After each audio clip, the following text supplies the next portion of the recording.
Take Review, where college professors talk film, providing insight, not assigning homework.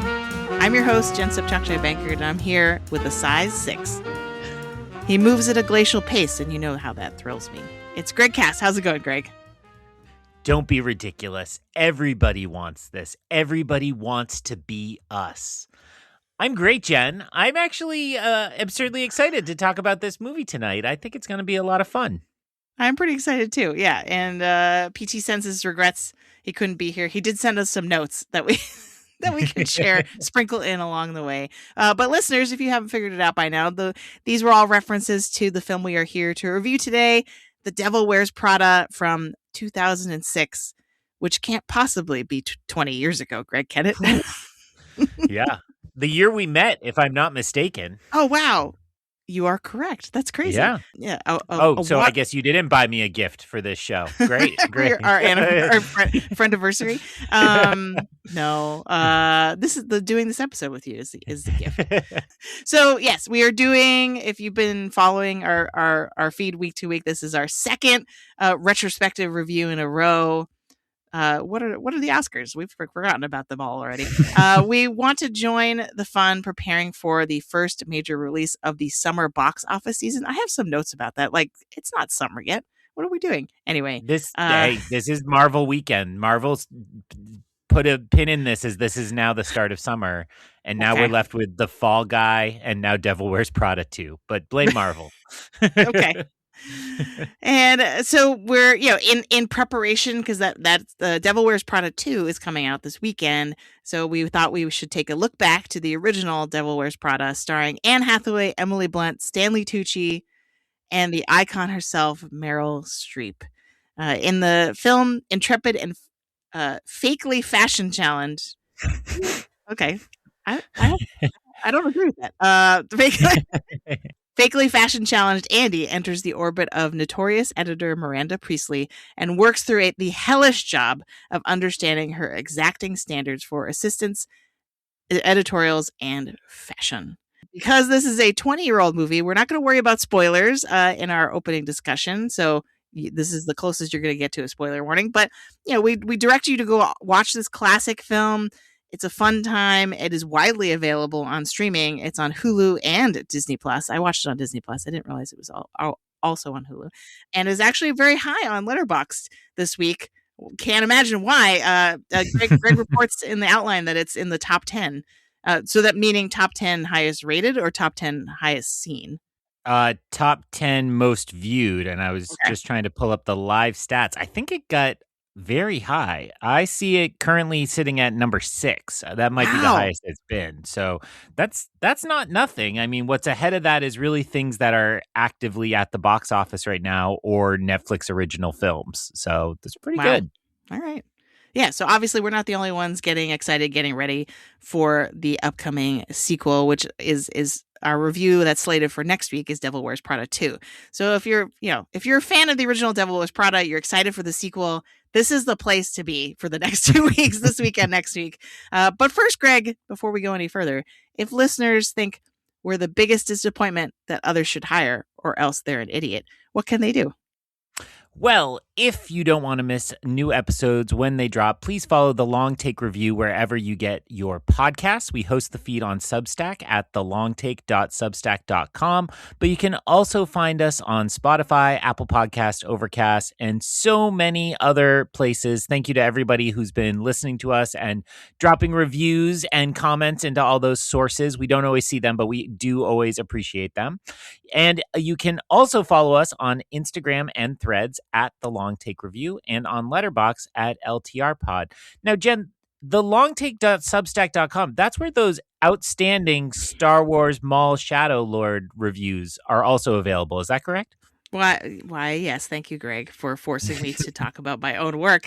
Yes, I've been doing weekly recaps of the sets of or I guess pairs of episodes, is that the way to say it, that have been dropping every week, and those have been tons of fun to write. It's a very meaty show, so there's a lot to talk about, but we're here to talk about The Devil Wears Prada, so let's dive right in with the short take. what, Greg, tell us about, like, what was your relationship to this film prior to us reviewing it right now? Are you a diehard fashionista or new to the club? Well, of course, Jen, as you know, but listeners may not, I am actually the editor of a fashion magazine, which I like to slip into every conversation I possibly can. And my wife can attest to the fact that, like, it barely, somebody can just say the word shoe and I will work that into the conversation in some way. My history with this film, I actually was just checking Letterboxd in my own stats. I first watched this in April 2024. So Whoa. really not all that long ago. I think that puts me in the letter or the LTR crew as the veteran Devil Yep. Wears Prada head. But this is one of those ones that falls right in a very busy time in my life, as we were just alluding to, my first year of grad school. And so I don't think I was actively going to the movies as much. And I also think this wasn't necessarily Greg coded, right? And it's, in 2006, I wasn't necessarily into like prestige movies. And I don't even know that this was coded that way when it came out. I think this, felt to me perhaps erroneously as just like, oh, it's another disposable rom-com. So I had missed it back then, but it certainly is famous in its reputation. It's well known and beloved by so many people that I think I gave it a try those 2 years ago just to kind of be like, well, what am I missing on this? I actually think I've shared this on the podcast before, but my wife and I have a stupid joke where when we drive by a Bertucci's Pizzeria, which is a pizza chain here in Massachusetts, when we drive by one, I turn to my wife every single time and I say, hey, are you hungry for a taste of the Tooch? And when she says no, I say, wait, did you think I meant Bertucci's or did you want to make out with Stanley Tucci? And she always replies, Stanley Tucci.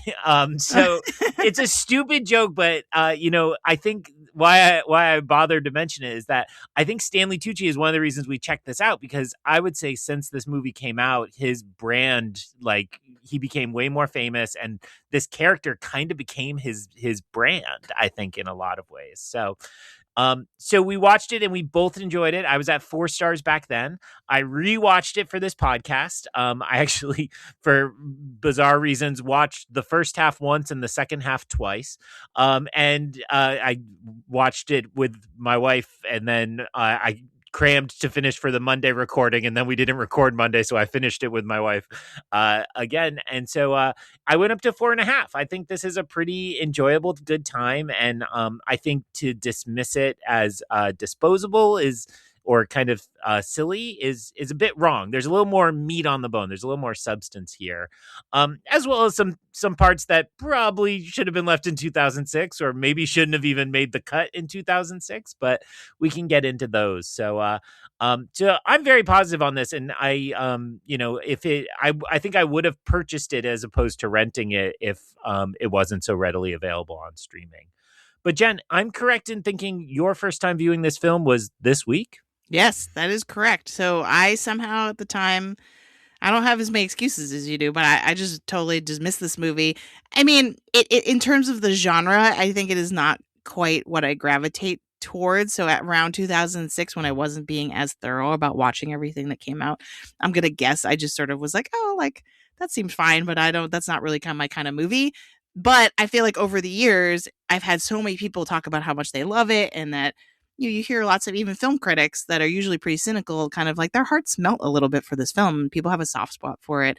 It's interesting that you bring up the 2006 factor, because I do feel like it is very much of the time. Like it felt that way. It felt like a throwback when I was watching it the other night, and I was like, wow, this feels like it was made in 2006 and not made this year, right? But at the same time, it wasn't so much so, or the way in which it felt like of a time didn't undermine its watchability. Some movies like they just don't hold up and they're so dated and feel so kind of out of time, out of sync with our time, that it's like kind of not worth watching anymore, or just doesn't feel right to watch it. But this didn't. This felt like still had a timeless quality, even though it's clearly a product of this time period of movie making. And yeah, so I had a great time. I do have a lot of questions about the ending. Like I wasn't a huge fan of the ending of this movie. But maybe talking through it will help me understand it a little bit better and appreciate it more. But otherwise, yeah, the performances in this are so fun, and it's and not just Meryl Streep, like the whole cast. And I do think some part of the reason people keep kind of wanting to come back to this movie and people are so excited about the sequel is what you mentioned of like so many of this people in this cast went on to have amazing careers in the past 20 years and now are so much more iconic as actors than they were at the time. So yeah, it was really fun. And then others not. We can talk about it. Like others definitely. I was like, this person. I haven't thought about this person since 2006. Okay, so next we want to move on to the recommendation algorithm, in which we establish the audience of a film. So we're acknowledging here that not every film is for everyone. In fact, I think both of us just kind of said that for ourselves in terms of why we kind of weren't on the ball with this the first time around. But since this is a retrospective review, let's talk about this in the context of 2006 and the other films. You rightly pointed out in our outline.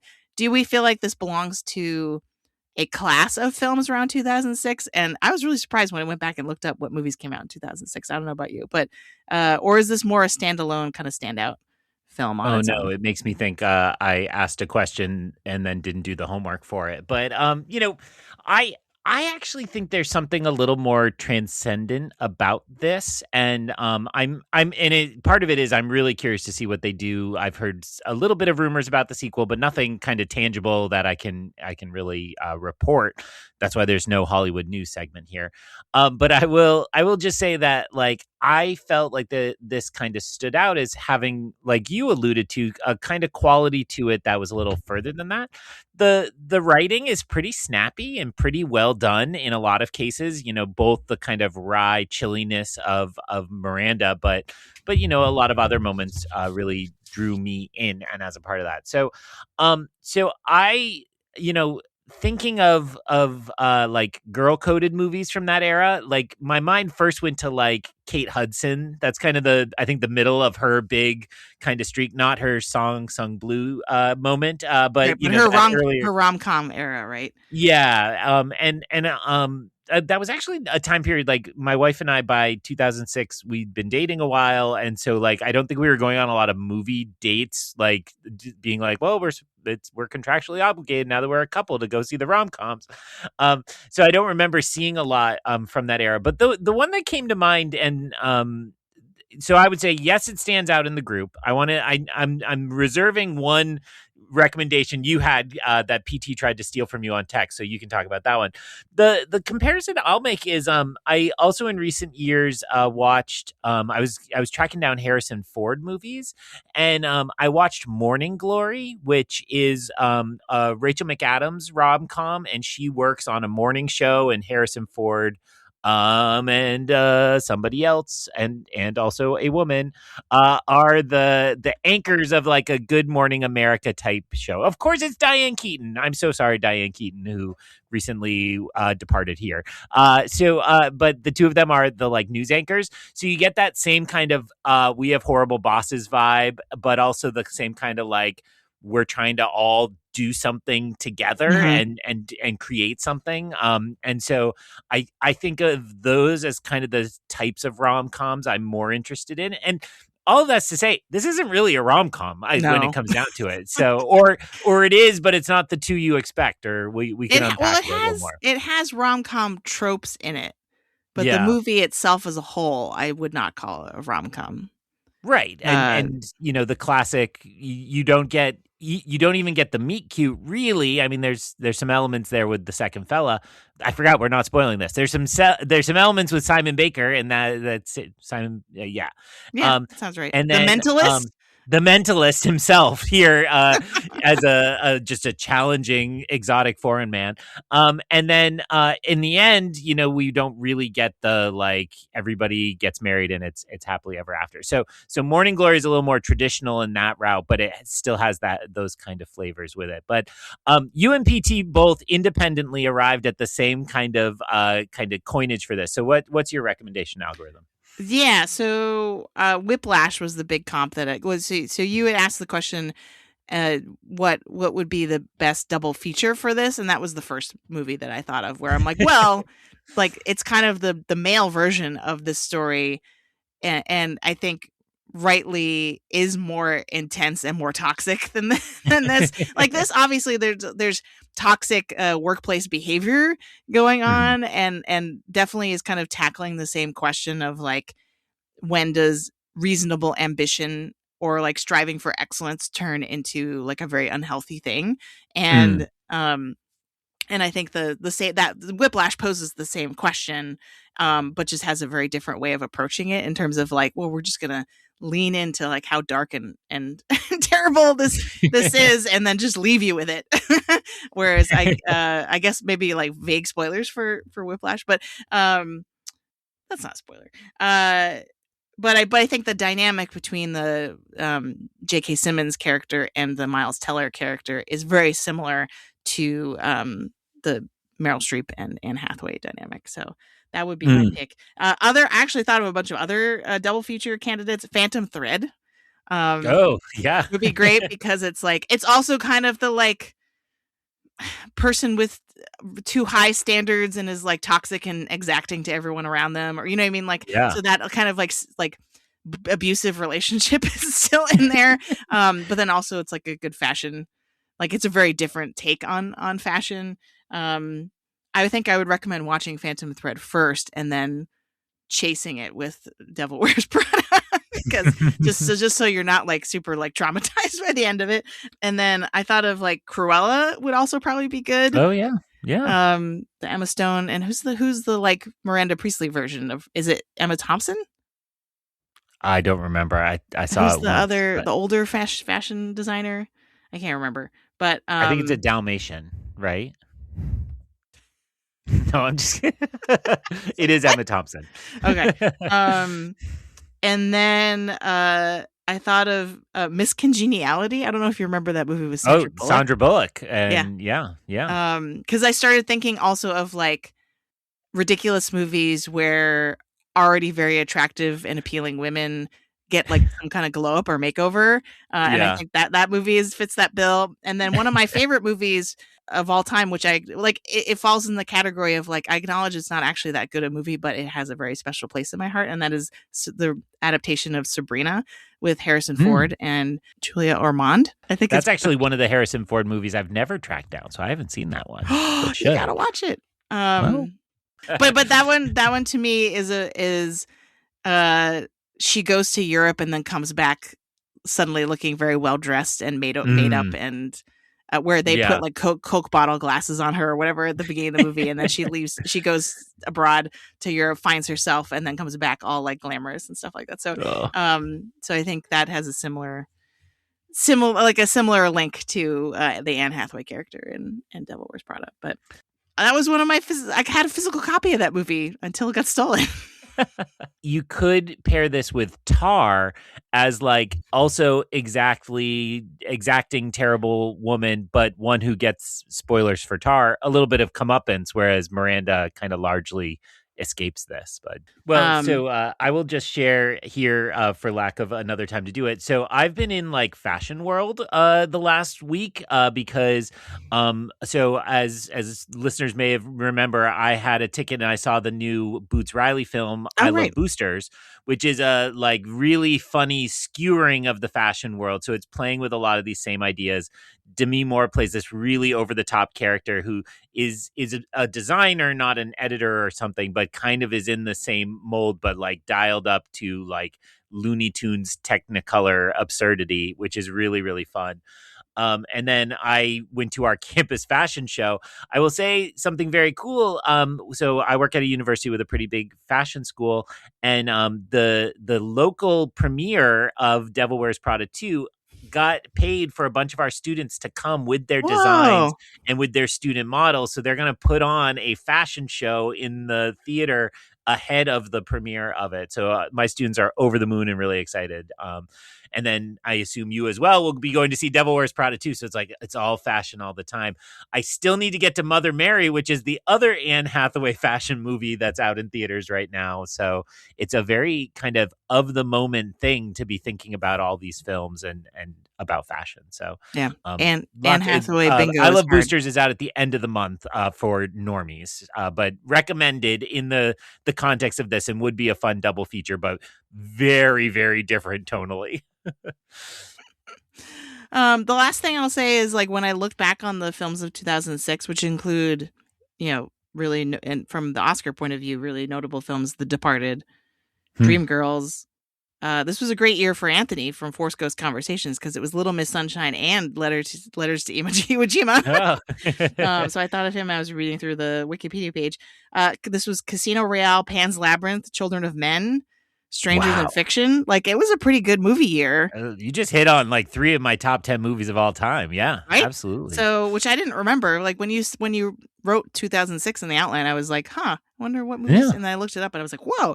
But what's interesting is that scrolling through that Wikipedia page, looking at all the releases from that year, there's a lot of great movies, obviously, but none quite like The Devil Wears Prada. Like, and so, what's interesting is I was just listening to The Town this morning, and they were kind of doing their call sheet thing where they were like, well, how much money is this movie going to make?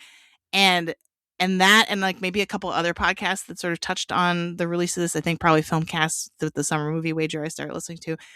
Everybody was like, this is a movie that is like 4-quadrant, but really for women. And so like every critic that I heard was like, oh yeah, my wife said we have to go see this in the movie theaters this weekend.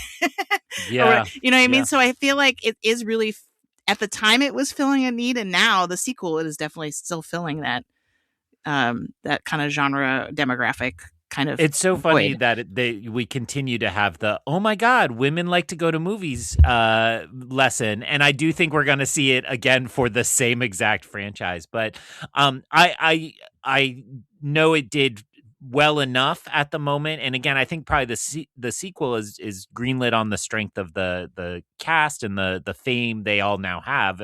I would say probably Emily Blunt rose the furthest. She's got the biggest delta from like barely a movie star at this point. And then but like it does feel like one of those that a million people have discovered on Netflix, on Hulu over the years. Like, I think most people have seen this, and I do hear a lot of excitement for it. So I filled out my summer wager ballot earlier, and it made my top 10. I think it's got a good shot at really doing like a Bridesmaids type number, or more one of the more recent women like movies.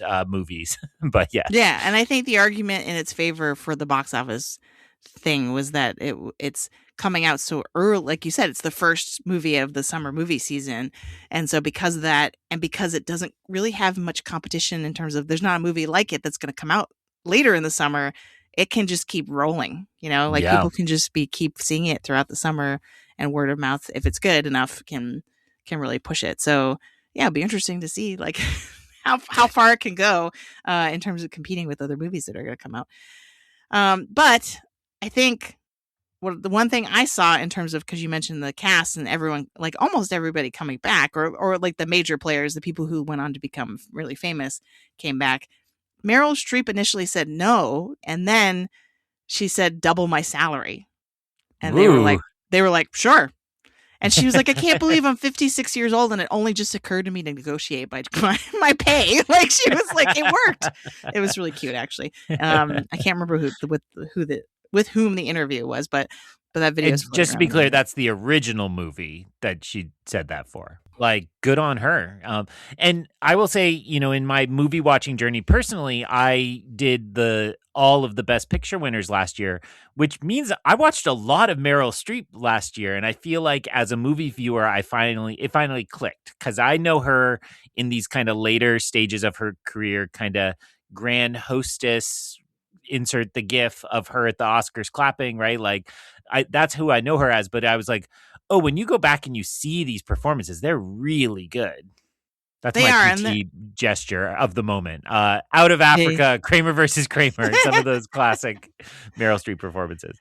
Obviously Meryl Streep is a huge draw for this movie, and she's the main. Arguably she's not the protagonist, but she is like the biggest character in the movie. But do you feel like the film is more than just her performance? Or like how much of the film kind of stands on its own as a story versus like people are watching this because of Meryl Streep and what she's doing in it? What I remember from the marketing at the time is it was a few of those biting Miranda lines. And I do think, we will get into perhaps some category for fraud that she was lead actress when it came to the Oscars back in 2006. But I do think it's fair to call her the lead of this. It's not an incredible arc that she undergoes, but nobody really changes all too much over the course of this.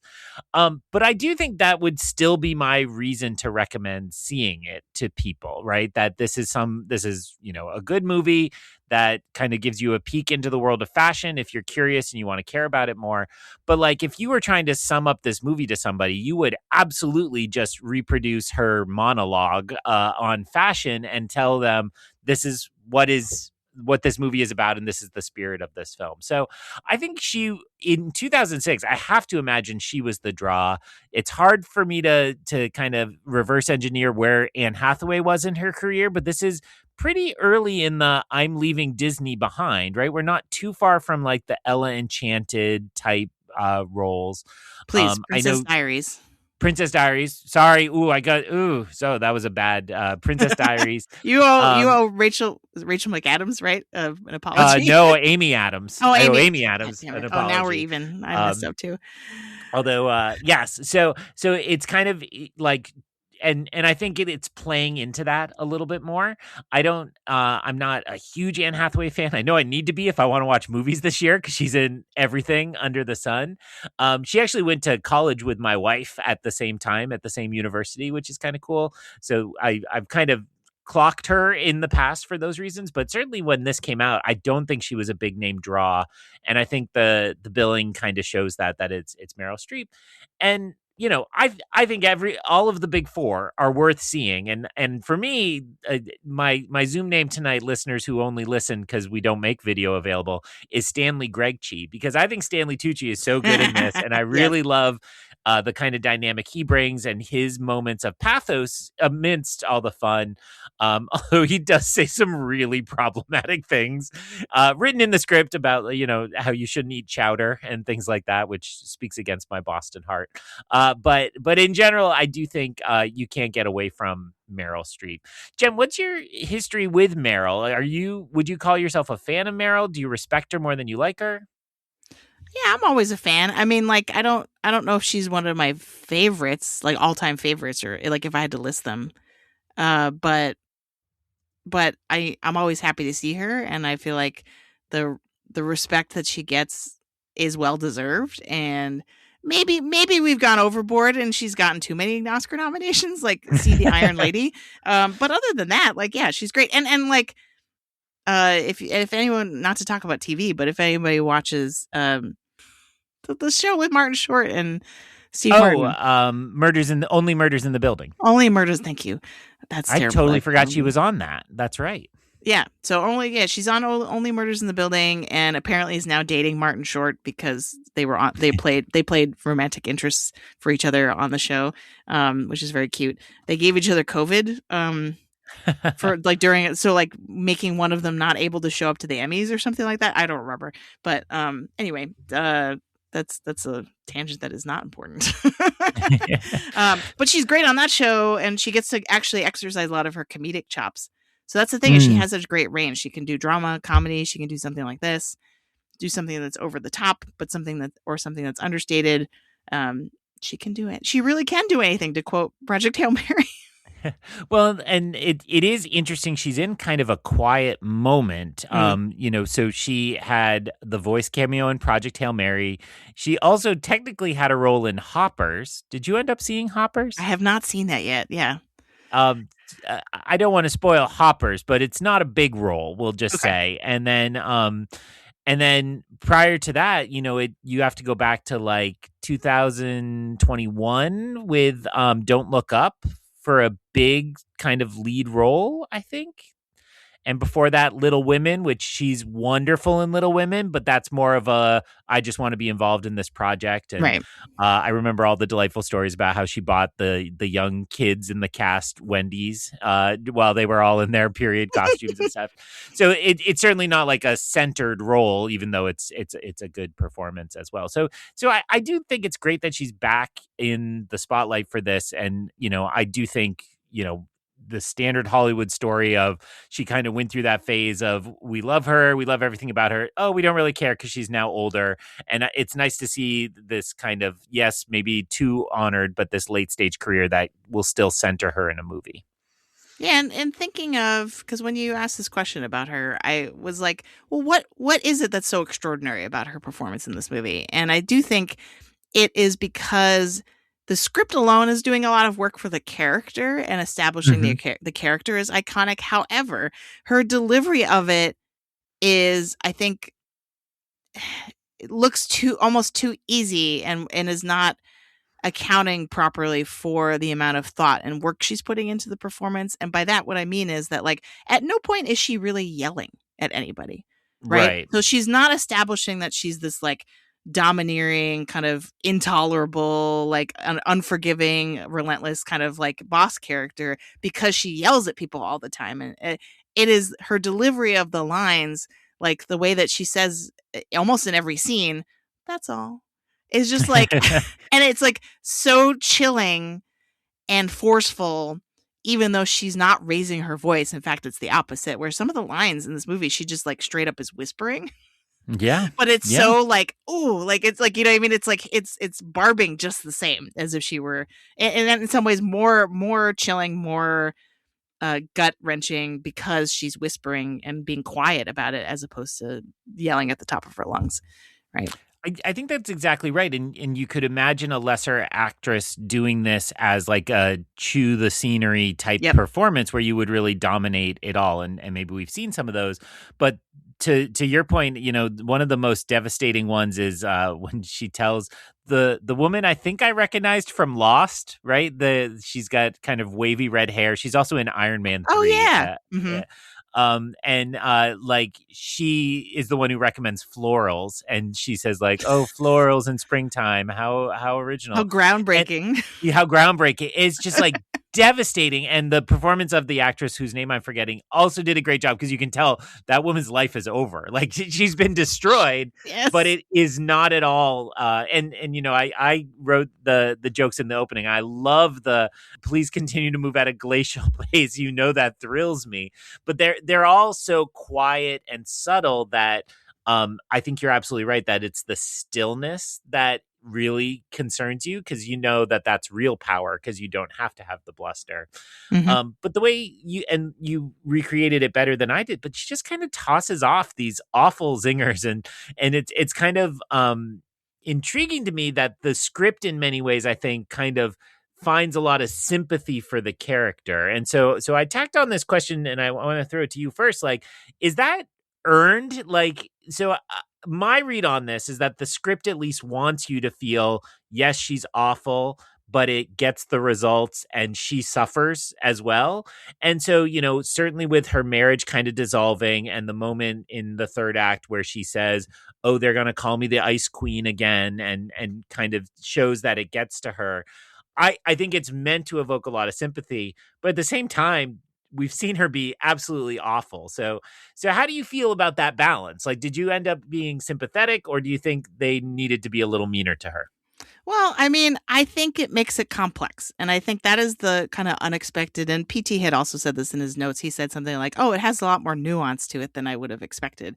And I would agree with that, because the film, on the one hand, wants us to take pleasure in how mean she is, right? And so in that sense, it's kind of like valorizing or romanticizing. Not romanticizing is the wrong word, but it's like saying like, "Oh, isn't it great that she's this mean?" Right?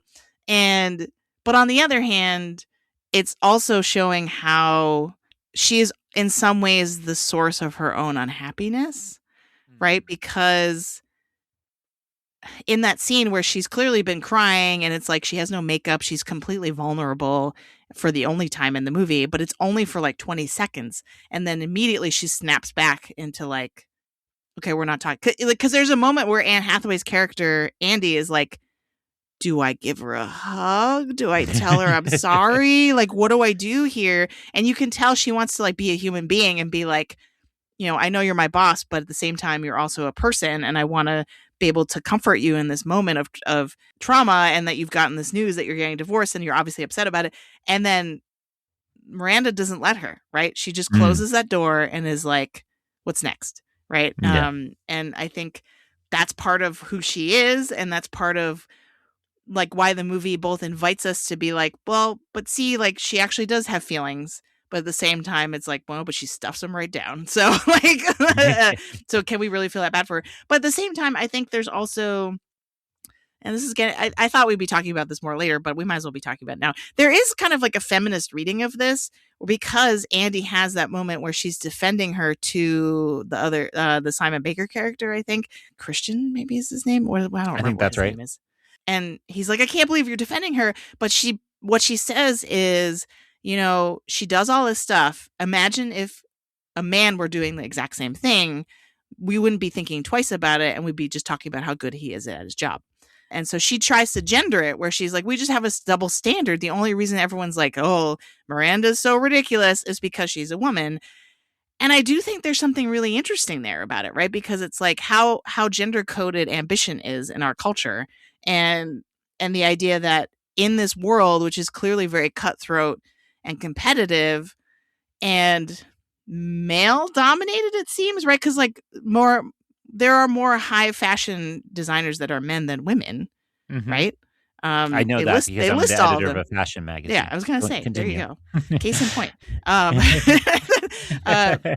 And so I think we're supposed to also get the sense of like, well, she acts this way because this is how she's been able to succeed. And if she didn't, and if she had been a little nicer, a little bit more stereotypically feminine in her approach to her job, she just wouldn't have survived. She wouldn't have made it, right? So I think it is presenting it as kind of a complicated situation, but that also she's like a terrible person. Well, right. So I think you're right that the film, and I would put that clearly in the column of why this is still worth watching, because these are questions our society hasn't figured out.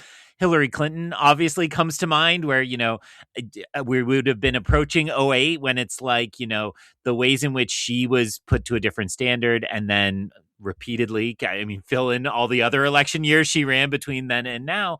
And it continues to show that we have a complicated relationship with female ambition, and the nicknames that get thrown around, or the epithets because of that ambition. I think, something like Ice Queen doesn't feel out of place, right? And within that, I wonder if there's kind of a feminism wave kind of presentation of these two characters, or a reading of these two characters, because I think that you're probably right that we're seeing Miranda at a later stage in her career.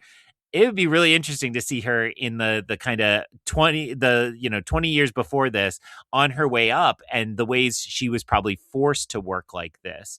It actually reminds me a little bit of Hacks, which is on a lot of people's minds because we're in the final season now. But there's very much a relationship there where Deborah Vance, the elder comedian, has a very specific set of values shaped around what it took to come up through the hard world of comedy, just like Miranda does, presumably from coming up in the hard world of fashion and publishing. And then the beauty of Andy then kind of rejecting that in the end is that it's only because of people like Miranda that Andy can be in a place where she can reject that level of game, choose to have some form of personal life, not have that level of ambition. So that feels very first wave, second wave to me. And I think the question does come to me out of like the absolute kind of disposability of everybody around her, or maybe not everybody, because again, I think Stanley Tucci's character has been with her a long time, and based on the trailers, I was laughing about how he seems like he should be leaving her nest in this movie, and it's like, I guess 20 years later it didn't work out that he's still there. It would seem, but I do think like the kind of the level of not the nastiness that is in no way actually related to the magazine, like not learning people's names and, that kind of stuff, I think we have a lot less patience for in 2026 than we would have in 2006. We'd be kind of okay. But I always think the film is very clear that everybody around her is making the calculation that this is better for me if I stay on her good side, that I want something out of this relationship. And so I'm going to accept that behavior. And I think that in some ways helps for me to soften the blow of like, she shouldn't get to say any of these things because they're making that choice actively. And we see them make that calculation. Yeah. And I think the lowest moment for her, for me at least, was the look on Stanley Tucci's face when she announces that he is not, in fact, going to partner with the other fashion designer and move up and out of Runway, but in fact is just like she has made it so that he has to stay where he is. And the line he says is so heartbreaking, where he's like, "Oh, don't worry, like she'll make this up to me, like I'll." Yeah, and that then little half smile, it's heartbreaking. Oh, and then Andy's like, "Are you so sure?" And he's like, "No." Yeah, because she's her, and like you can't bank on her being nice, right? Like, and so that for me, I was like, oh, we're supposed to think she's actually quite bad. Whereas I think if the Stanley Tucci character hadn't been in there, then maybe you could not excuse what she's doing more, but be like, oh, well, she just has to do it this way, right? Because he's the real casualty of her kind of cutthroat machinations and stuff like that, right? But okay, so you mentioned Andy rejecting everything at the end of the movie, so like I think that's actually a good time for me to bring up the questions I have about the ending, because on the one hand, I think a lot of the movie does a really good job of defending the fashion as an art form, and to sort of the cerulean blue monologue is like which you graciously put word for word in our outline. I hope you practiced for your upcoming performance of it. Yeah, no. Continue. She so it's doing a lot to be like, fashion isn't just superficial and vain. It is an art. There's an art to it, and people don't realize it and realize how influential it is on culture, et cetera, et cetera. And I feel like it did a really good job with that, and then completely undermined all of that by Andy being like, you know what, boyfriend I don't really care about, you were right. Like, I didn't really want to care about these things, and like they're worthless, right? And I was just like, wait, what? Like, didn't we spend this entire movie trying to like redeem fashion as a serious endeavor?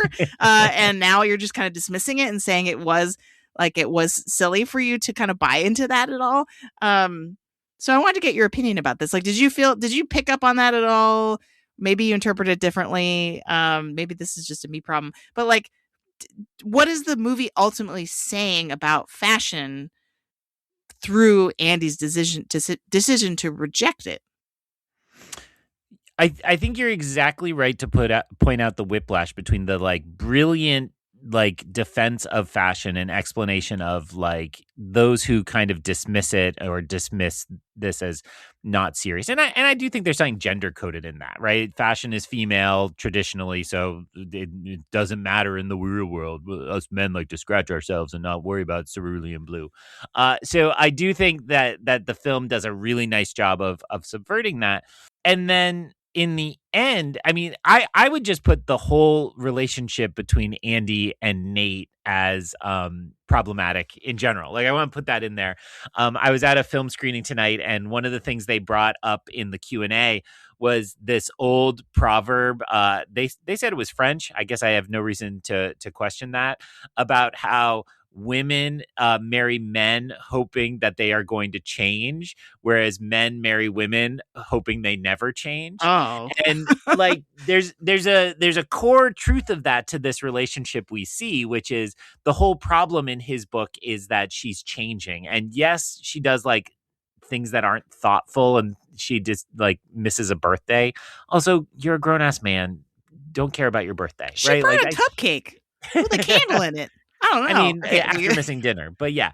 But so like there is this way in which I find that whole relationship problematic because he is like, you're not the Andy I remember. Oh, except you're wearing a cool bustier now, and I'd like to see that more of that. It's like gross, and that's the only kind of change he's willing is her like hypersexualization. So then I think you're right to see the end as kind of a retreat. Though I do think I see the ending as not a rejection of fashion entirely, but trying to instead like show that she still embraces that ambition of her, because she didn't get a New Yorker job at the end, but she did get a writing job, and so she found a way to get what she needed out of the relationship and move forward. And I would say that's the lesson she drew from Miranda, right? Is to not sacrifice for yourself or to change yourself. And I guess in that regard, I see as like the trip into fashion taught her a lot, and she's not rejecting fashion at the end. She's just returning to the values of what Hmm. she actually got into that relationship for, or that position for. Okay. But that might be making excuses. Well, so I think the rom-com valence to a certain degree set the expectation that she would be converted. Do you know what I mean? Mhm. Like, because it's like, oh, she initially thought this was stupid. And Yep. then over time she learns not only the ropes of her job, but then she learns to actually like be invested in it, in fashion, and to appreciate it, and to know things about it, to the point where she can, like Stanley Tucci says, my work here is done, right? Because he's like, wait, like, what do you did you pick out what you're wearing? And she's like, yeah, and right, like, and so there's a certain amount of like that she was a non-believer, and then she became a believer in it, or at least that seemed to be the plot arc that rom-coms sort of teach us, right? Is that like, and I'm sure there are specific movies that I'm thinking of where I'm like, oh, well, this movie teaches us that this is supposed to happen, It's but I kind of can't like think of it right Grease now. is the silly version of that, where it's like, tell me about it, stud. Right at the end, like she's like totally converted into Yes. his world. And I think that's kind of the more old fashioned version of it. And I think you're right to say that we almost expect that somewhere in rom coms. Actually, I'm going to show my Boston and say it makes me think of Fever Pitch, right? Which I think, Mm. where Drew Barrymore falls in love with Jimmy Fallon, just a totally unbelievable premise for any real life person. But kind of, I think in that film they call it that women get colonized by the men they date and have to get sucked into their world, and that's why I think this is gosh, that's probably 2005. That's pretty contemporary to this. So I think in some ways that feels like a counterpoint, that here you have the woman getting colonized into a new world, or developing a new interest. Yes, it's kind of forced on her by her position, but then it's like the man in no way embraces that and is like, you're not the Andy I know and love. And Mm. I think that's why that end scene between the two of them feels like a retreat. Now, I didn't pay full attention, but I didn't read that as a like reconciliation. We're back together. It's all good, because they do end up going separate ways, right? He's following his ambition to come to Boston and be a chef, and she's going to stay in New York, right? So they don't I think reunite. so. Yeah, I didn't get I think they reconciled in the sense that they understood each other better, but I was going to ask you about this because I wasn't totally sure, but I got the impression that they were not going to be dating again. I got Right? that They impression too, Yeah, but that it wasn't found like they were going to try closure. to do a long distance relationship. Just the tone of their conversation didn't indicate that. It was more kind of like a debrief of like, well, we've decided to do these things. Good luck with that. Yeah. How? Well, and I don't know. There was a rom com earlier this year that I don't want to say the title of because I don't want to spoil which one, but where like the lesson was like sometimes a relationship just teaches you things and you grow and you change, and that is a healthy, good relationship, and it's fine if it's over. And so it felt very much in that vein.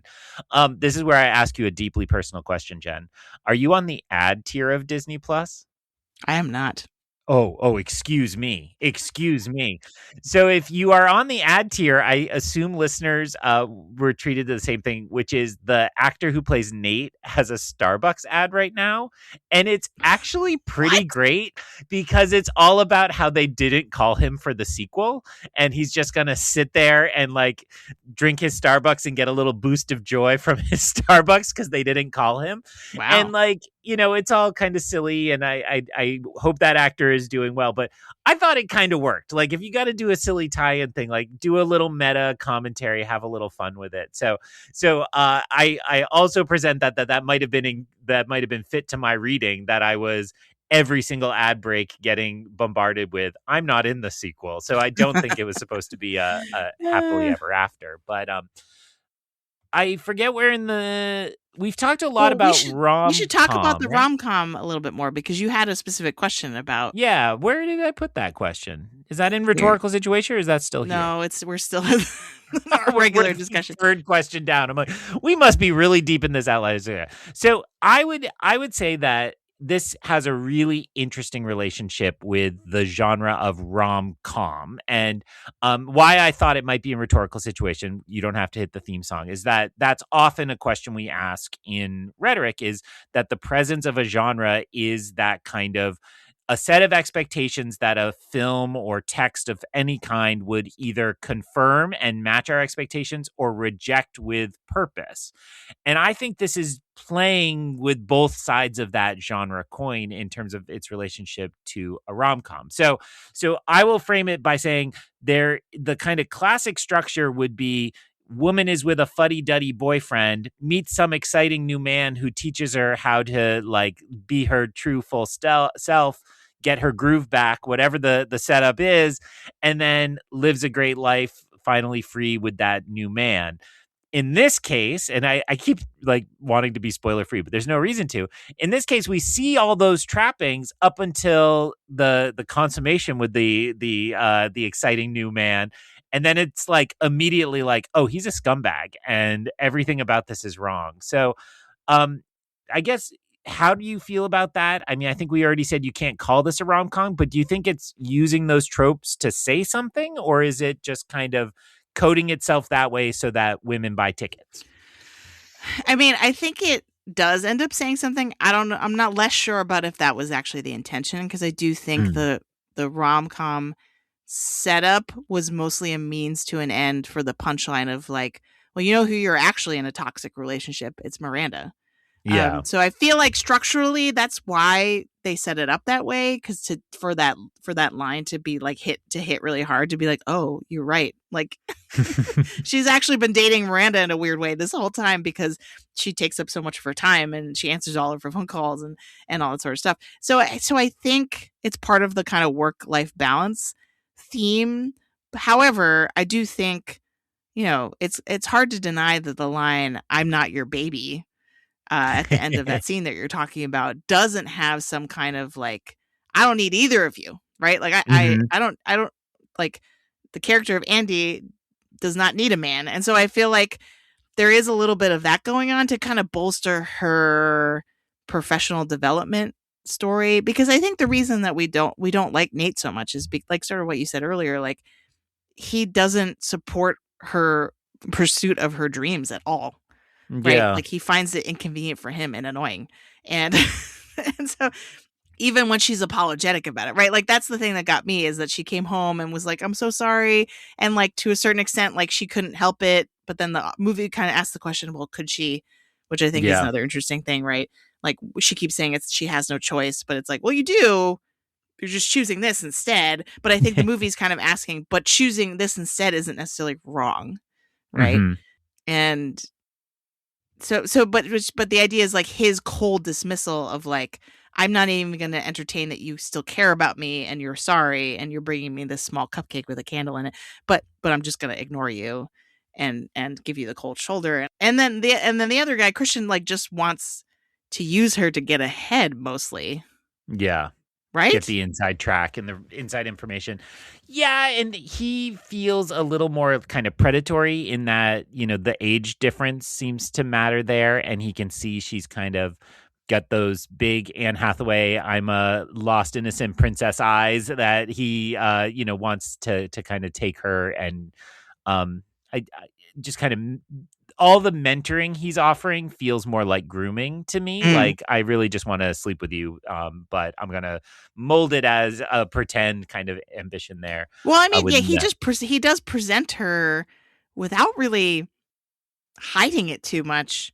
The idea that if she, you know, if she enters in a romantic relationship with him, whatever that means to him, right? Like that he is offering her the ability to network and move up, and he can make the introductions for her, right? So like it is and actually fairly transactional what he's offering. Yeah, it's true. I mean, In a it really feels gross way. just in Yeah. the moment we're talking about, it feels very Epstein Files coded, right? That where all Yeah. these men are. I'm thinking of the Larry Summers emails that really are like, this grad student I like won't sleep with me. What should I do? And it's like, oh, I'll offer her opportunities, and it's like it's all so gross, and it's also present, and that fits into a point PT made that I want to get to somewhere in this conversation. But I think you're right, and across those two comments you just made, I was thinking about how well this actually presents somebody who's like just post college. And it doesn't have to be a woman, but I think everybody post college is looking to kind of set their identity. Like, who am I going to be now? And the kind of two ways people are trying to do that is often like, that's the moment you try to find your career and the moment you're trying to find your partner to get married. Because if you're not married by 25, you're in trouble, right? Like all those fake things. And so I do think those kind of competing gestures here work into this rom-com trapping that like she is actually almost trying to find which movie is she in. Am I in the girl boss movie, or am I in the rom-com? And because there are so many bad actors in that, my answer ends up being, I do think it's a rom-com. It's just between Miranda and Andy, which I really like as a reading of this film. Just that, like you said, they pointed out, it's not like this is some deep reading of it. Like, it's pretty surface level in the text. The line about, the one you're in a relationship is the one whose calls you answer, right? And I think that to me means it is more of that other message I was talking about before, where it's like, it's a beautiful relationship because they both learned and grew from it. And I will see what we see this week, but it seemed like Miranda grew and changed from that and gave that respect to Andy in a different way than she ever would have to Emily. Confusingly, Emily Blunt is Emily, but yes, that like so I do think that that's the core relationship here, and to me that's a really nice inversion of it. That and if you read that initial job interview, the kind of sequence that gets Andy the job, that's not all that different than a traditional rom-com meet cute, right? They bump into each other, bad first impression. Oh, and I do this action, but then, oh, she's got real spirit. She's got spunk, kid. Like let's get her in here. And then they kind of go through those phases of dating where they get more and more comfortable with each other. Often rom-coms have that moment where the deep secret from somebody's past comes out, or, oh, he's got a secret family or what have you. And I do think the version of that here is like when they actually start to look into each other's personal lives, and that Mm. feels wrong. And you already read that moment really nicely. And it's like, it's an immediate pushback that leads to the breakup, right? Because that is actually has to be separate. And so yeah, and obviously a traditional rom-com ends in a marriage, but there are a nice tradition of them that break that trope and end in a breakup. And I think this kind of fits in with those films, that a meaningful breakup is also a tradition in romantic films. All right, I'll let you choose where we go next. Do you want to go into rhetorical situation? Do you want to tackle some of the remaining couple questions that we have? So before we go into rhetorical situation, I stole one of my favorite questions from the rewatchables, which is on the rewatchables, for people who don't listen to that, whatever movie they're watching or they're commenting on that week, they always talk about like the most dated aspect of it or the most fill in the year aspect of it. And so, there are quite a few candidates here, but like what moments, and you said this too when you started to watch, you were like, oh, this is 2006. What were some of the big ones that you bumped on as like, oh, this is very much of that time and it's not the current moment? I mean, the biggest thing that stands out is just all of I mean, it's not like it's entirely not uncritical of the kind of like body shaming, we need to not eat, we need to be skinny kind of stuff. But that is what the way in which they present that as, well, this is just how everyone thinks, without being kind of like, and that's a problem. That really that feels kind of the most of the time, because if the same movie were made now, there would have to be more of discussion of that in the movie itself. Do you know what I mean? It would have to be the criticism of it would have to be a part of the text, and not just like, oh, this is a comedy, so we're kind of making fun of the fact that people do this, but also kind of just like letting it go that people do this. Yeah. So I think that would be the problematic thing. And you brought up I think like about them clinking glasses and saying like, and she's like, actually, I'm a 4 now. And he's like, good for you. And the fact that that's Right. not like presented ironically is exactly your point. Yes. It's like, and I think you're right that like there is a way in which like you're presenting fashion. This was always my defense of really sexist moments on The West Wing, was that those are not characters who would be anything other than sexist in a lot of ways. And so there's a way in which that can operate here. But I think you're right that if they can't get away with that this week, like if these types of jokes are present, I think they have to be in a context of the showing the audience they know they're not okay as a part of that. Yeah, and the other question that you kind of grouped with this one a little bit was what would need to be adjusted for the sequel in terms of to update some of this stuff. And I do think I thought really hard about this, and I was like, well, like we can't make the joke, oh, but Emily hasn't eaten in 3 weeks or whatever, right? We can't do that. Yeah. But we could make an Ozempic joke. You know what I mean? Like we could be like, oh, which one are you using? Like, or it's like, you know what I mean? I can imagine characters like kind of joking about that, because that is something that is happening now, and people seem totally cool with, like, and isn't as like considered toxic and unhealthy behavior like a model starring themselves with me. So like the not eating carbs, that's still a thing. So like that that could probably still stay in there. But yeah, what do you think? What's the thing that you would probably need to update, or like wouldn't survive into the sequel from the original? Yeah, I mean there were so many things that really took me back to 2006. But kind of my bigger question, I think you hit the big one for what would need to be updated. I kind of wonder about like, can you still have this nasty of a boss? And kind of in 2006, we've kind of rejected some of those. So I'm not talking about like the Epstein, no, but like, where's HR? Weinstein, right? Exactly. But that next level down, like there were a lot of actors. Jeffrey Tambor comes to mind, where people were like, he was just nasty, and we don't put up with that anymore.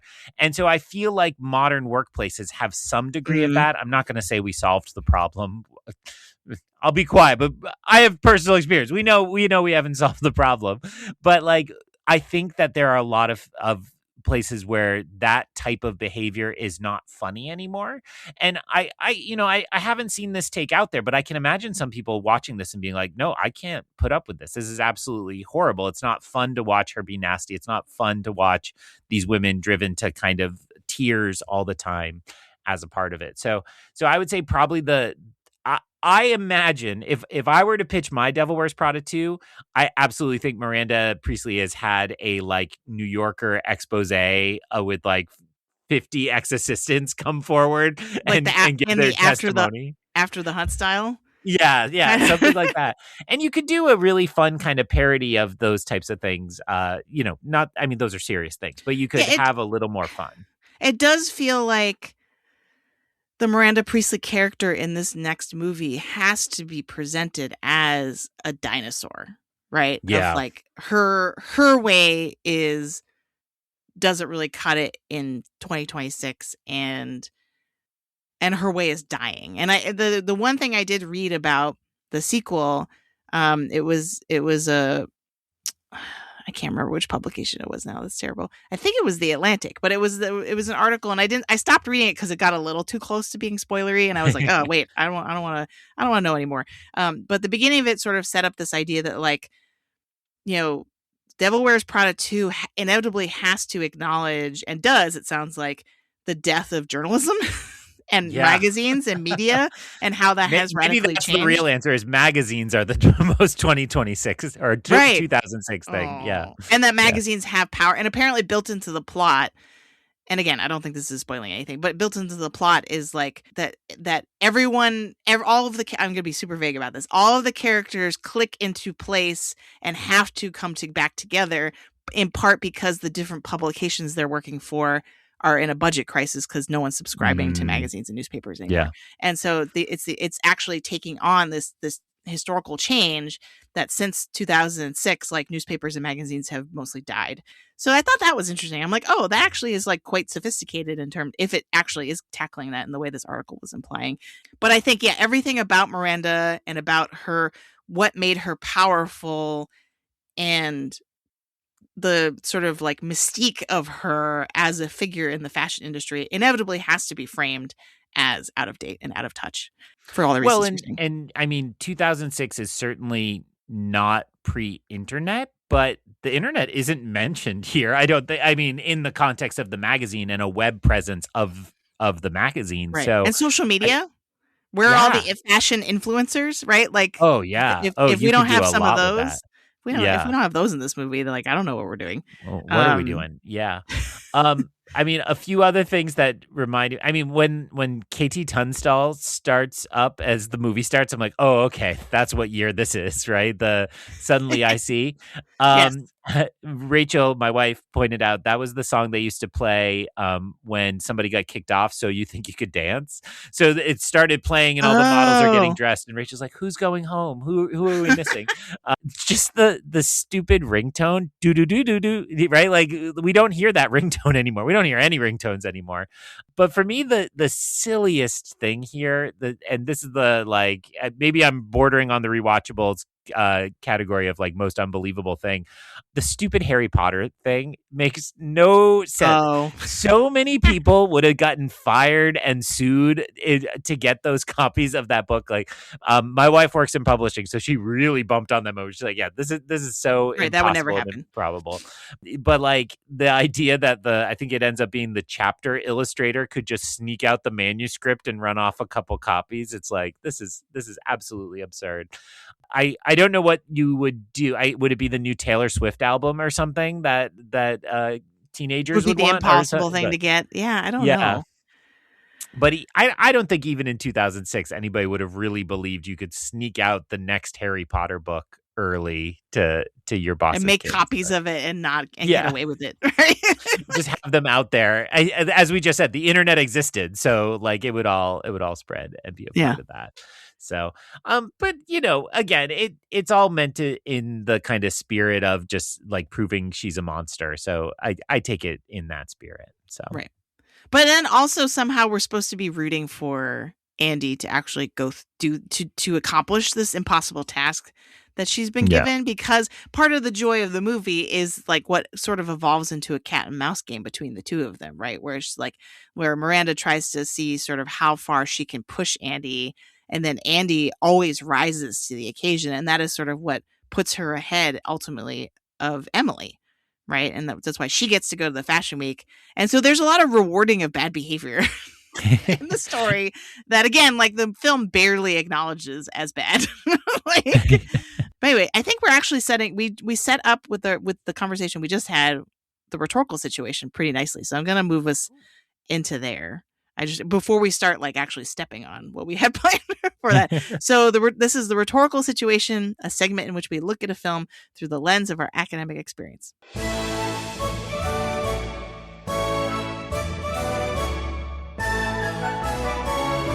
So all of our regular co-hosts are writing professors, so we like to have this section of the episode dedicated to making connections to our experience as scholars and teachers in the teaching of writing. The rhetorical situation refers to any contextual factors that influence composing and interpretation. Greg, set us up. What did you have planned for this? So what I was thinking about, and again, I think we've already hit on some categories that fit into this, but one of the things I've been thinking about a lot is the centering of fashion here, because this, you know, I actually do think Phantom Thread is a good example of another film that centers fashion, but we don't get all that many actually centered in this really important industry globally, and that means a lot to us all, and as the film argues, in our daily lives. So from the models and the runway shows and the magazine, and then so much of Andy's character is kind of based on her sartorial choices, of how somebody presents themselves in the world, and what that says about you and what you value as a part of it. So I guess my big question here for rhetorical situation is, how do you think this film engages with that industry? And I would say that, as a bit more preamble, there's kind of two sides to the fashion industry, which is obviously the glamour and the style and the kind of personal identity as fashion side of it. But then as we think about the fashion industry, there's a huge range of problems that the fashion industry creates that are just totally omitted here. And, I again say this as somebody who teaches a lot of aspiring fashion professionals. I cannot tell you how many papers I've read about the fast fashion industry and the way in which everything has been warped in fashion, very much in the way, that Miranda celebrates, about how couture fashion, high fashion kind of filters down to the bargain basement rack. Now that has collapsed, and it's become a leader in terms of waste and damage to the environment and harmful labor practices. So I guess the question is, when you make a film that engages so deeply with a real world industry, kind of what are the demands on you to, not sugarcoat it, but yet also, isn't it okay to maybe just celebrate it and not problematize it? So how did you feel about the film's treatment of fashion as an industry? Well, I think what the film would say in defense of what you're pointing out, even though that cerulean blue monologue tries to connect the fashion industry with couture fashion and that high fashion world, I think the film actually would be like, well, but all the people in this movie are working in high fashion, which is a very different world than people actually making clothes for the average person. You know what I mean? I think that would be the defense, is that that's in terms of why it's not addressing some of the more industrial problems with fashion. I'm not saying I agree with that, but I think that is the defense that can be made potentially of why the film doesn't, why that's not reasonably a part of the story, considering its scope. But that one speech kind of undermines that. It kind of makes it so you do acknowledge that what's happening in this movie, it does impact what's happening in the real world in terms of for normal people. And so it's, yeah, I think so that's confusing, because I'm wait, you can't have it both ways. Think of how many jokes are oh, your TJ Maxx bargain bin, or do you have another polyfiber blend or something at one point? So there's clearly a snobbery that is natural to the industry, but I think, again, the body shaming, it's not problematized in any way. It's well, I left the film being well, I want to talk like them, right? That, you more aspire to that. And I just have so many outfits I designed based on it. I actually thought you remind me a lot of the Doug character in this, which we haven't talked about, but he's the best character, because he's totally, he's the only friend that is actually supportive of Andy and what she's trying to do. Right. And he never tries to criticize what she's doing, or say that she's doing something wrong. And he kind of is defying the stereotype. And I think, again, in terms of the film's datedness, I think he's comic relief, because we're supposed to be oh, how absurd is it that a guy knows this much about an average guy knows this much about fashion. So the what the joke is supposed to be in the movie, I think, is a little problematic. But today we could read his character as really enlightened, right? And not comic relief and absurd, right? To be look, he's so secure. His masculinity is not threatened by talking about fashion, and his knowledge and his enthusiasm and knowledge for it is total is actually great. And he kind of he stands out as a character who was ahead of his time. Yeah. Yeah. in the movie and would be read very differently now. Well, and that's Rich Summer, who I assume most people know from Mad Men, and Mad so Men, yeah. like it kind of fits with the Harry Crane character in Mad Men, who embraces television when nobody else Oh, does. right, yeah. So it kind of fits with that placement of him. But yeah, there's something going on too with a lot of the friend group in him, that there's almost a class thing going on, because I would say he's just like an urbane professional, right? And it's like, by being a cosmopolitan, not to name another fashion magazine, that's a fashion magazine, I think, right? Yeah. Yes, yeah. That, he is just a man who's conversant in these things in a way that is not toxic like Christian is, right? That he's not, although, because he's also the guy who broke up Jim and Pam on The Office, or came very close to at one point, I was like, is he just trying to snake in here? Like, I remember what you did to Beasley. Like, look out, dude. Yeah. And so I like that point, and thinking about him as maybe like a totally redeemed character, or certainly not comic relief, in a modern context within this.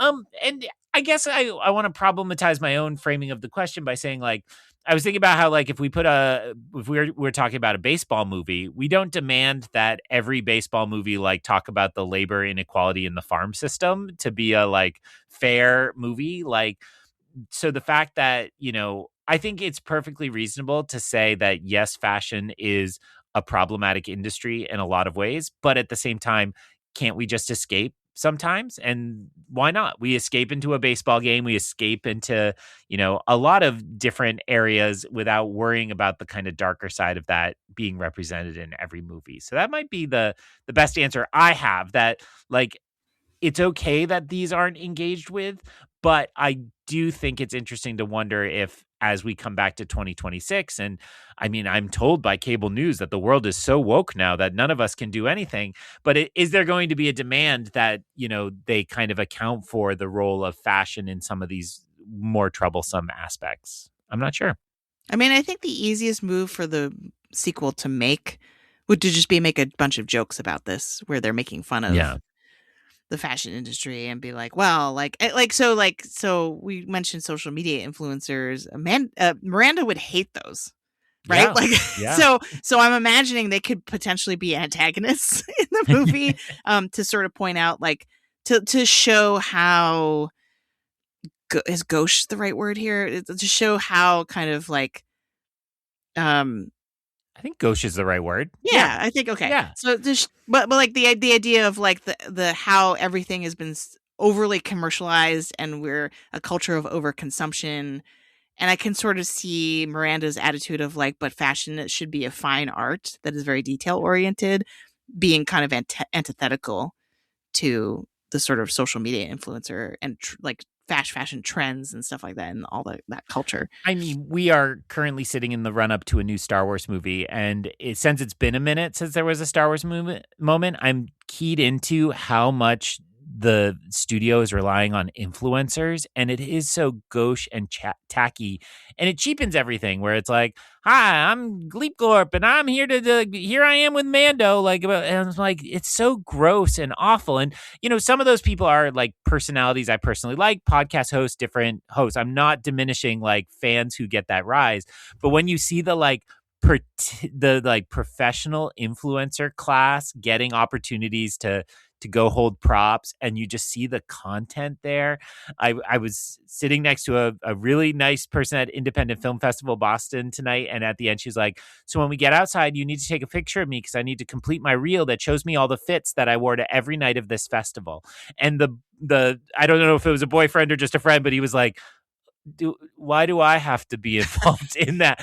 And like, I'm certainly not casting stones, because we are in our own small way a part of that world. We are self-aggrandizing in some degree in that same way, but it just feels so gross in this moment that has cheapened everything. And yeah, right on down to the Burger King, Mandalorian, and Grogu meals, where I'm like, this is just a photo op, and you're all making the content you want, and you got a free burger out of it, and you're selling your soul for that. Okay, like, good for you.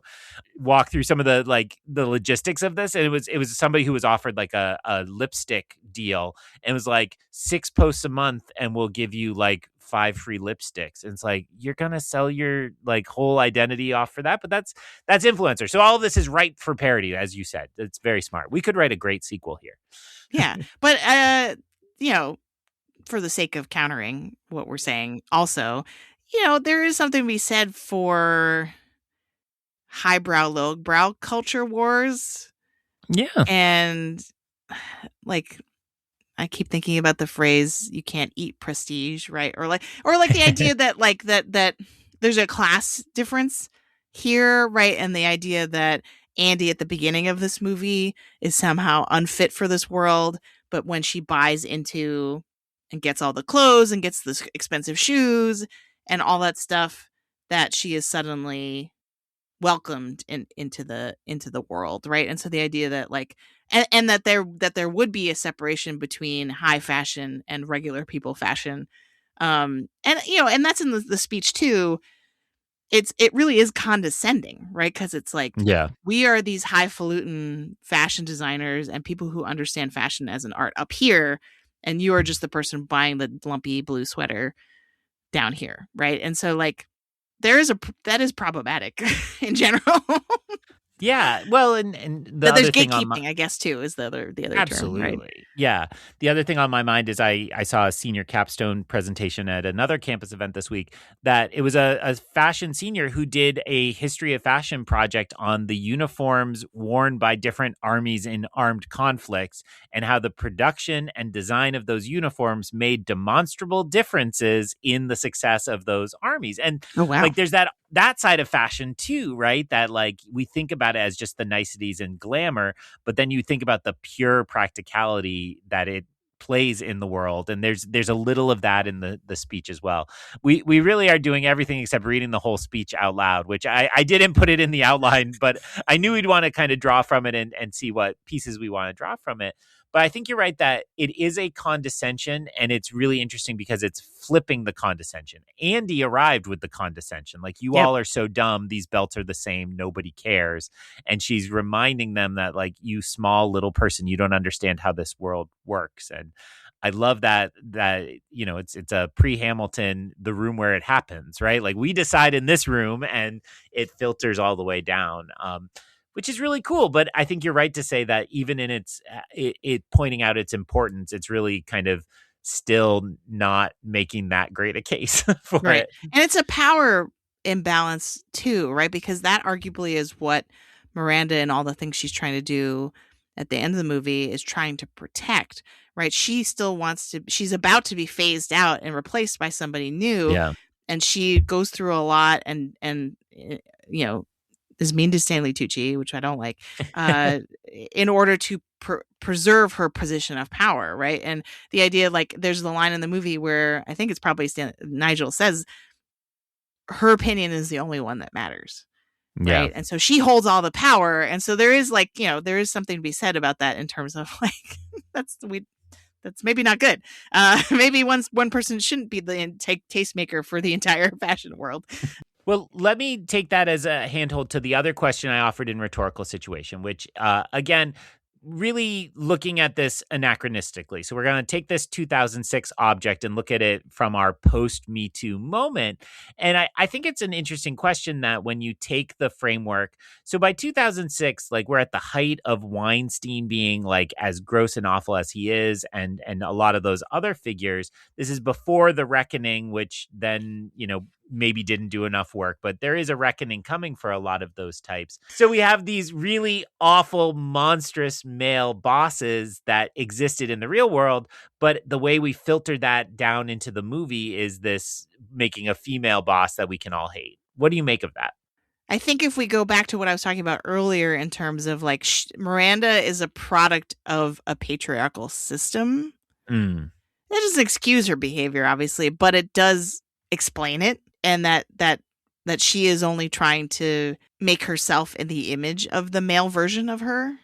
Mm-hmm. And that's why she's the way she is. Or that she has to be so ruthless because otherwise people would assume because she's a woman that they could walk all over her, I guess. But yeah, I don't know. Yeah, this is a tough question because I do feel like we have become more gender neutral in terms of people we cancel because of this now. So she really would be in trouble probably with not just HR but the public for the way that she does things, right? Like you said, there would in 2026 there would be an expose about her revealing all the terrible things, and people then would come forward to be like, oh, she also, it's like Tar too, right? Like oh, all it takes is one person to be like, yeah, she was really abusive to me, and I only now do I feel comfortable telling my story. Like that totally would happen now with this character. And actually, and she would double down on it too. She would double down on totally. it too. That's the thing. Like totally. Yeah, you're actually making me think of Ellen, which I don't totally understand what happened with Ellen, but Ellen's like fall from grace was much more of a, hey, she has this brand of being the like happy-go-lucky, I dance with my audience, and is incredibly nasty to people who work on her show. And so it was that kind of reckoning we're talking about, not anything on the scale of like a Weinstein-like figure. And I do think, so PT, one of his notes he sent along is he really thinks that basically they aren't making, they're just talking about Harvey Weinstein, and he says Scott Rudin, right? That those figures were so powerful in Hollywood at the time that if you made, they eventually made one about Harvey Weinstein. I forget what it was called, like The Assistant, I think it was, right? Julia Garner. Yes, yeah. So like that was barely veiled, but you couldn't have made a veiled attack on Harvey Weinstein. So PT's offering that, he admittedly calls it a half-baked theory that they were just doing it the only way they could, and by starting to circulate those stories, maybe they can contribute to that kind of movement against these bosses. But I think there's something we should name, which is just like, America loves a bitch, right? Like we really do, just like we're much more comfortable demonizing a woman like this than we are a man. And that's gross and that's terrible, but it's worth vocalizing so that we can reckon with it and think about all those forces. Well, also that's why PT and I make fun of how Jen runs this podcast. Like we are, sorry. Please. Go ahead. I let you all run amok. What are you talking about? Shake a DVD at me. Oh, that's funny. To remove gender for a moment, not because we should, but because just for the sake of exercise. Like, I do think that as a culture, we weirdly value deep commitment to something, and in particular, excellence, right? And I probably mentioned that word at the top of the show. It's in some capacity, but you know what I mean? It's like the Japanese 10,000 hours to become a master. Our version of that is like the people who just will accept nothing less than perfection. Yep. And we kind of like those people, right? They're the Simon Cowells, the Gordon Ramsays, I guess they're all men. Now that I'm thinking about I was thinking of Daniel Day-Lewis, who sounds like a pain in the ass to be around, but does great work. So we admire him. Yeah. Right. So like there's something to be said for, we have created these monsters because we reward their monstrosity, and we recode their monstrosity as not work ethic, but like, do you know what I mean? Like we call it something positive when in fact it is something negative, right? Like we say, oh, like they're a great mind, they're an artist, they're an expert, no one does things like they do, and we kind of put them up on a pedestal when in fact they're like because that's the thing about Whiplash too, is like the J.K. Simmons character, sometimes you're like, wait, is he right to do this? Yeah. Miles Teller is being pretty right. Like Miles Teller is being pretty annoying and whiny, like, you know what I mean? Like it kind of makes you question it, and then you're like, wait, no, of course not. Like his hands are bleeding, like, and so this is it's the same thing here, where she keeps being like, no, are the hoops that Miranda's having Andy jump through actually necessary to achieve what they want to achieve? That's the question. I think you're absolutely right that achievement kind of dictates that, and greatness means we accept all these flaws and this part of it. And you're right, this isn't a struggling magazine, at least not in this movie. This is the top magazine. The quote I used for the opening, literally everybody wants to be them and would give anything to get to that level. And I think you're right that means we just accept it. And I think also your wider thesis that could become a book length cultural criticism of like, we create these monsters and then we just wait for them to go that one step too far so that we can condemn them and tear them down. But that does feel accurate to this. And again, that's where I would go with the sequel, because that seems really interesting to me. What happens to a figure like this when she's taken down to a lower level, either because we no longer value the industry or because of an expose or some such thing. I think there's been a lot of like the how did these people bounce back from a Me Too movement? I say this sitting like a couple miles from a comedy club Louis C.K. keeps popping up at. It's like all he's got left is a pizza place on Route 1 in Massachusetts. So he's just going to sneak in and do a set every once in a while and test the waters of, can I come back or can I not yet? Am I acceptable yet? So, but I think you're right that this is not in the end about gender. It is very much concerned with the ways we let great people behave. And I think the film comes down on the side of, it's okay. When you are that top tier, we accept that, and that's just fine. I mean, Stanley Tucci's half smile, right? This is also, our conversations also reminded me of the conversation we had about Marty Supreme, right? This idea that so much of like the American ethos is about do whatever it takes. That's what Americans do. They do whatever it takes, no matter the cost, and we get it done. And the idea that that's a great thing, as opposed to like, well, maybe we should tone it down a little, and then we can still get the things done, but not kill ourselves in the process. Like that would be great. So I just, the way you started that excellent point, you sounded like a truck commercial, but I want a truck commercial with your full voiceover where somebody's like, in America, we get things done the hard way. And then the voice is like, but maybe we don't have to do it the hard way. Maybe we could save some people. Like that'd be okay too. We could take a little longer and do it nicely. Yeah. And I think, this is pointing to a lot of fun questions for the sequel and actually getting me more excited for my ticket tomorrow night. Although I will say, in my inbox this morning arrived my subscribers email to Vogue magazine.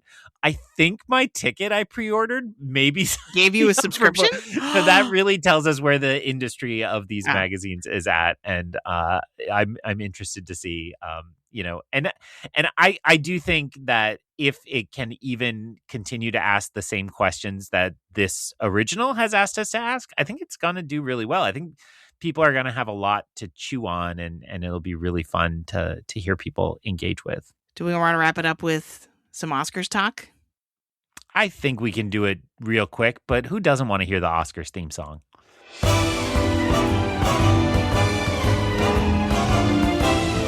Miss Antonio's dancing. Oh, yeah. All right, so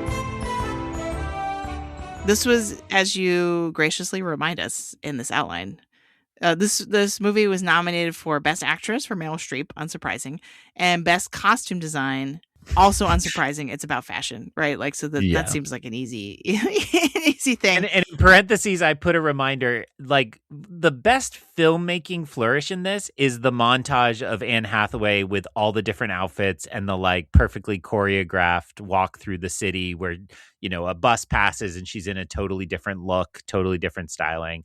My wife and I were like, how do they do that? Like, does she film 10 of those where she's wearing the whole look for the whole choreography and then they just fill in the pieces each one? Do you walk across the street, then cut, go to your trailer, get a whole new look and go like, I don't know, every once in a while you have one of those moments where you're like, movies, wow, they're effing magic. Like they're so great. Like it's so wonderful. But so I think now that I've derailed it entirely, both of those seem like worthy nominations. Do you think this deserved more? Would you make a case for more? It's a little hard not doing a full Oscar Fairy flashback. It's interesting because I feel like if this movie came out now, I think Anne Hathaway would be much more likely to have a paired nomination with Streep. You know what I mean? Like that's the campaign that they would try to run. But I mean, you just made the case for editing. Like this movie. And that's actually not the only montage. I was thinking about the opening montage where we see all the people who work at Runway getting dressed, and alongside them we see the original Andy getting dressed pre makeover, and how she's so different from all those characters. It's showing so much about and establishing so much about her character without even her saying a word. So but I mean, like, at the end of the day, especially in 2006, like, this would not have really been considered a very Oscar-y movie, just by the nature of the type of movie it is, right? So it's actually kind of impressive that Streep still made it in, but as we've said, her performance is so iconic, it kind of makes sense. It's like kind of like the Amy Madigan and Weapons version in 2006. Yeah, that's right? Not a bad comp at all. Well, and what's interesting is we are actually in 2006, we are 3 years away from Anne Hathaway getting nominated for Best Actress for Rachel is Getting Married? Rachel Got Married? Rachel Getting Married. What did Their Rachel grammar is weird. Mine isn't. I just can't remember their weird grammar. And then she, of course, wins Best Supporting in 2013 for Les Mis. Les Mis, mostly for her haircut. So what? No, she sings song. In that, and she's really good. But she's very briefly in that movie. I mean, it's not Judi Dench, but it's not all that far off. But she's very memorable. Spoken like someone who is not familiar with Les Mis. But okay, go ahead. All right. Does that mean I have to go listen to Russell Crowe sing? He's also pretty good in that. I don't know. Well, now you're going too far. That's the Gladiator Jen talking. We're at an earlier moment where, like, the Academy hadn't quite found Anne Hathaway yet, but I think you're right that, almost everything she's in kind of prestige gets nominated. I know she's been in some more like straight to streaming movies lately that have done very well. She's a very established star, but aren't really Oscar bait as a part of this. So I think you're right to say that you'd probably do both, although, and she has some good real scenes. Although, again, I think the Meryl Streep part just feels so much more engaging and engrossing in some ways. I'd throw in, I could see Stanley Tucci getting in. I don't know how crowded that year was, but if this were a 2026 release, I think you'd value some of these smaller parts more. Yeah, that's a good call. I don't know. I'm surprised there's no Diane Warren song on this. This feels like it's right around Coyote Ugly, which is one of hers. So speaking of original song, I don't know if you're aware of this, but for the sequel, Lady Gaga, Lady Gaga, okay, has an original song for Devil Wears Prada 2. She's not the only performer in the song. There's another musical artist that I'm forgetting right now, and I feel bad. But if you go watch the video of it, and like the background music is very evocative of the Madonna song Vogue. Oh, okay. And so it's a whole thing. It's a whole vibe. That's cool. So Save it for next week, Jen. Save it for next week. I know, but I'm teasing that we could be talking about this song this time next year. I do think I can see, like, just if this exact movie is what the sequel does, I can see a lot more Oscar play. I mean, it's going to be a crowded year, but maybe this is us talking about Air all over again. But like, I do think, especially with these performers and how beloved all four of them are. I mean, don't forget, Emily Blunt just got nominated for Smashing Machine, right? Which, not for an Oscar, but for a Globe. For a Globe. Yes. Yeah. But I mean, you should be referencing Oppenheimer. Oh, true. I forgot. Yeah, she was nominated. She did not win for Oppenheimer. But people were like, she got nominated. Dave won. People didn't. That was the holdovers year. That's course, right. Of course, yeah. But she won SAG. Her big upset was she won SAG for A Quiet Place, which didn't make any sense in the context of the Oscar race because she wasn't nominated for an Oscar. Well, and I think I said her delta is crazy because, she's very young in this movie and looks, I say this, obviously always beautiful, but looks a little baby-faced and like she hasn't become who she is yet. And my wife and I both thought when she was in the hospital bed after she gets hit by a car, you're like, how did they make her look so terrible? Like that's Emily Blunt. She's beautiful. We know this. And yet they really, did exactly right to kind of make her, I think that's when she has her cold too. So they really made her gross to show like the weird kind of picture of Dorian Gray thing going on with the two assistants. It is kind of fitting there. They also very purposely style her very differently than Andy, meaning her makeup is always like too over the top. She's too much, right? She has more of like the leopard print, like weird patterns, and just like everything about her look throughout the movie, I think is intended to be like over the top and too extra compared to Andy's very chic transformation, right? Where she's like a little bit more classic in terms of the silhouettes and stuff that she wears.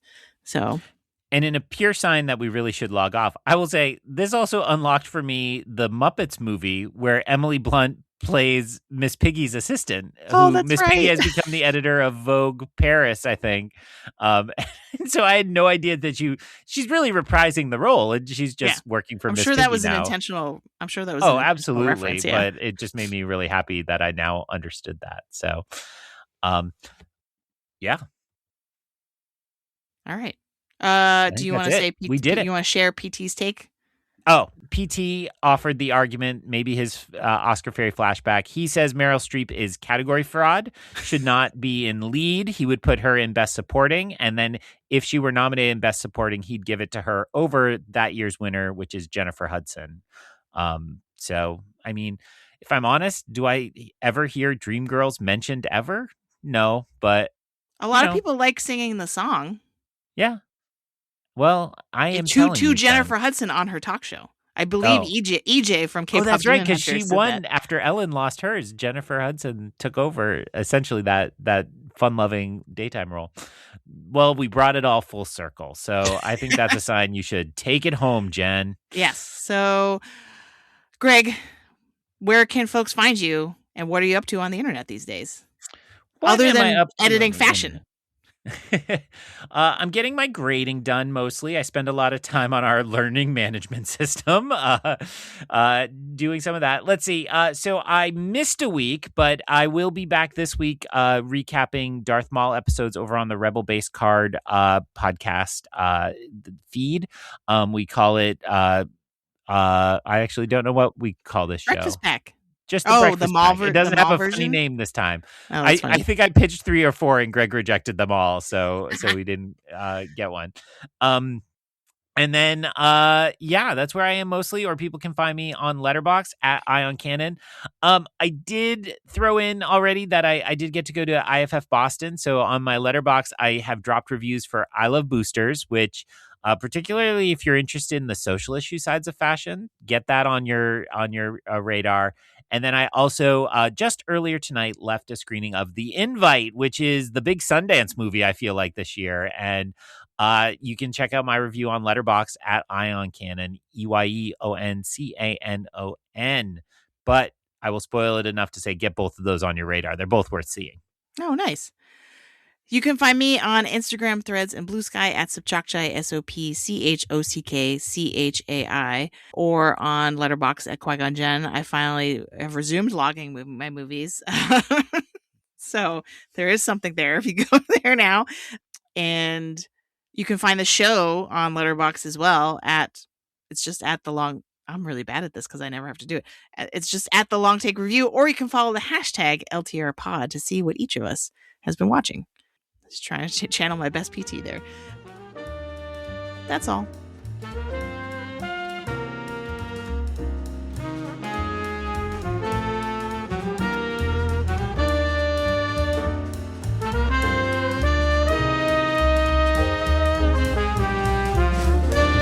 Thanks for listening. You can follow The Long Take Review on Substack at thelongtake.substack.com. Subscribe for free, and you'll be the first to know when a new episode drops. You will also receive occasional written reviews of new Star Wars and